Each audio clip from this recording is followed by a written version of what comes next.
Breaking news आई है कि इमाद वसीम ने जो है वो अपना इंटरनेशनल कैरियर एंड कर दिया है और अब वो सिर्फ आपको इंटरनेशनल ग्रीन जर्सी के अंदर अब नज़र नहीं आएंगे किसी भी फॉर्मेट के अंदर। इमाद वसीम ने जो है वो अपनी रिटायरमेंट का ऐलान कर दिया ट्विटर पे, एक्स पे। वो पाकिस्तान को रिप्रेजेंट नहीं करेंगे।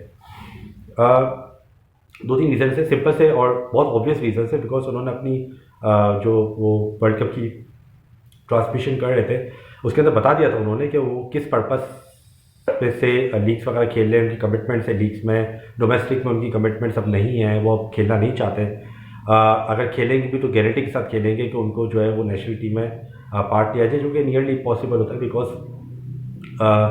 You are part of cricketing based on your performance अच्छी होगी तो डेफिनेटली आपको कंसिडर किया जाएगा। परफॉर्मेंस अच्छी नहीं होगी, किसी और की होगी, ज़्यादा इसको किया जाएगा। तो क्योंकि इनके कॉन्ट्रैक्ट्स T10 के साथ थे, T10 की लीग के साथ थे, और उसके अलावा इनके और भी कैरेबियन वगैरह वो नॉर्मली वर्ल्ड की लीग्स खेलते रहते हैं। तो उसके लिए बेसिकली अगर आप अगर आप पाकिस्तान की टीम का पार्ट होते हो, या अगर आप डोमेस्टिक प्लेयर होते हो, या अगर आप PCB के साथ एसोसिएट होते हो, तो आपको फिर बोर्ड से NOC लेना पड़ता है to go in that league. अगर आपको बोर्ड अलाउ करता है तभी आप जाके लीग खेल सकते हो, अदरवाइज आप लीग नहीं खेल सकते। और ऐसा बहुत बार हुआ है कि NOCs वगैरह जो है लोगों को नहीं मिले। जैसे अभी रिसेंटली हारिस रऊफ का भी जो केस सामने आया कि उन्होंने टेस्ट सीरीज से मना कर दिया।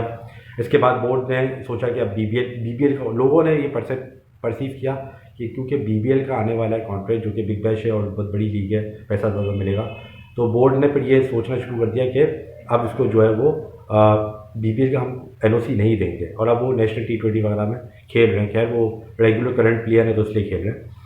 तो इमाद वसीम, क्योंकि उनको था कि मैं लीग्स वगैरह तो मेरी प्रायोरिटी है, वो मुझे खेलनी है, बिकॉज उनके बहुत सारे कॉन्ट्रैक्ट्स वगैरह साइन हुए हैं, तो जिसकी वजह से बोर्ड ने मना कर दिया NOC देने से। और इसकी वजह से उनके काफ़ी पैसे वगैरह का नुकसान हो रहा था, और ज़ाहिर है वो उन्होंने कमिटमेंट्स की थी, तो लिहाजा उन्होंने अपनी जो नेशनल ड्यूटी को उन्होंने अब एंड कर दिया। और उन्होंने कहा कि अब मेरा इंटरनेशनली मैं नहीं खेलूँगा, मैं रिटायर्ड हूँ, ताकि मैं अब मुझे अब NOCs की ज़रूरत ना पड़े और मैं फ्रीली जाके अपनी लीग्स वगैरह खेल सकूँ। ये कॉन्सेप्ट बहुत ज़्यादा आ रहा है। डिकॉक का भी अभी रिटायरमेंट हुई ODI से। इस तरीके से बहुत सारे अब लोग ये कर रहे हैं कि अब टेस्ट क्रिकेट नहीं खेल रहे हैं, और अब जो है वो लीग्स वगैरह की तरफ जा रहे हैं, बिकॉज पैसा ज़्यादा है, क्रिकेट कमर्शियल हो गया है। अब आप किसी प्लेयर को रोक नहीं सकते, बिकॉज अब प्लेयर्स के पास ऑप्शन है। अगर आप अच्छे प्लेयर हो, आपके पास ऑप्शन है, तो आप जाके कोई भी लीग, कोई भी कॉन्ट्रैक्ट वगैरह साइन कर सकते हो। टेस्ट मैचेस लोग आजकल नहीं खेल रहे हैं, बिकॉज टेस्ट मैचेस वही है कि 5 डे गेम है, लोग देखते नहीं है, व्यूअरशिप नहीं है, स्पॉन्सर्स इतने नहीं है, पैसा इतना नहीं मिलता। तो ये बहुत सारे रीजंस हैं। तो इमाद वसीम का जो डिसीजन है वो सिर्फ इसका डिसीजन नहीं है, बल्कि इससे पहले मोहम्मद आमिर भी ये कर चुके हैं पाकिस्तान के अंदर, और इसके अलावा डिफरेंट प्लेयर्स ने, ओलिवर है साउथ अफ्रीका का, उसने भी US की लीग खेल ली और साउथ अफ्रीका की क्रिकेट को एंड कर दिया। टिकॉक भी ये करता रहता है नॉर्मली, इसने भी अभी रिटायरमेंट का ऐलान कर दिया था वर्ल्ड कप के बाद।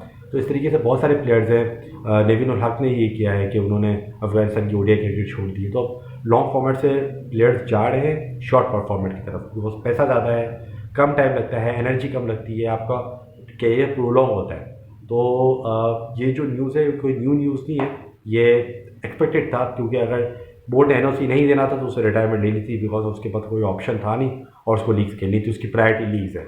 और ये आजकल खाली इमाद वसीम की नहीं, ये हर प्लेयर की अब यही डिमांड हो रही है। ये हर प्लेयर की जो है ना यही हो रही है कि उसको अब लीग्स खेलनी है, लीग्स का कॉन्ट्रैक्ट मिलेगा तो ठीक है, NOC मिलेगा तो ठीक है, नहीं मिलेगा तो क्रिकेट को छोड़ देगा, चाहे वो कोई भी प्लेयर हो। अगर पाकिस्तान की टीम से अगर आप नहीं खेलते हो तो डोमेस्टिक पे इतना पैसा नहीं है, तो ये चीज़ माननी पड़ेगी, क्योंकि डोमेस्टिक क्रिकेट में इतना पैसा नहीं है। पाकिस्तान की टीम में अगर आप नहीं खेलते हो, सिर्फ 15 लोग खेलते हैं, 4 लोग स्क्वाड में होते हैं, 11 लोग प्लेइंग 11 के अंदर होते हैं, इसके अलावा बाकी लोग नहीं खेल सकते। तो वो फिर लीग्स वगैरह खेलते हैं, और लीग्स वगैरह में अगर बोर्ड इजाज़त नहीं देगा तो जाहिर सी बात है इनके पास फिर कोई ऑप्शन रहता नहीं है। बहुत सारे प्लेयर्स US भी जाके खेल रहे हैं, फवाद आलम हो गया, समी असलम हो गया, ये सारे पाकिस्तान के डोमेस्टिक के प्लेयर्स थे, जो कि इनको चांस नहीं मिला, कम मिला, नहीं मिला तो उन्होंने यूटिलाइज़ नहीं किया उस तरीके से, और फिर वो चले गए। तो इस तरीके से क्रिकेट बहुत चेंज हो रही है। अब इसके अंदर ठोस पॉलिसीज़ और रूल्स लगाने की ज़रूरत है, अदरवाइज़ क्रिकेट जो है वो लीग्स की तरफ ज़्यादा चली जाएगी, कमर्शियल एंटिटी ज़्यादा बन रही है। तो अब जो है वो इस चीज़ पे कंसिडर करने की ज़रूरत है, या तो पैसा ज़्यादा आ जाए डोमेस्टिक के अंदर ताकि लोग न जाए, और अगर डोमेस्टिक के अंदर पैसा नहीं आ रहा तो फिर अब लीग्स की आपको इजाज़त देनी पड़ेगी, बिकॉज अदरवाइज़ प्लेयर्स को जो है, अगर जो पाकिस्तान की टीम में नहीं खेल रहे, उनके पास अब फ्रीली राइट है कि वो अगर उनको लीग्स की अपॉर्चुनिटीज़ आती हैं तो वो फिर कर सकते हैं। तो न्यूज़ नहीं थी, बट क्योंकि इमाद वसीम एक अच्छा ऑलराउंडर है और वर्ल्ड T20 आने वाला था, तो मैं अगर इमाद वसीम की जगह होता तो मैं 6 मंथ्स जब इतना वेट किया तो 6 मंथ्स और करता, बिकॉज 6 मंथ्स के बाद आपके पास वर्ल्ड T20 आ रहा है। तो अगर वहाँ पर चांस मिल जाता तो वेल एंड गुड, इसके बाद रिटायर बेशक हो जाते, बिकॉज उसके बाद फिर वापस लंबा टाइम था। लेकिन अगर चांस नहीं मिलता तो then you can take off international cricket और फिर आप लीग्स खेल सकते थे। बट उनको शायद जल्दी थी, या उनको ऐसा था कि मेरे लीग्स कॉन्ट्रैक्ट्स मुझे सफ़र होंगे, या उनको कोई चांस दिख नहीं रहा था अपना अब खेलने का मज़ीद पाकिस्तान से, तो उन्होंने फिर ये स्टेप ले लिया। और आई थिंक अब बहुत सारे लोग इस तरीके से लेंगे, तो अब ये कोई न्यू चीज़ नहीं है। Thank you for watching.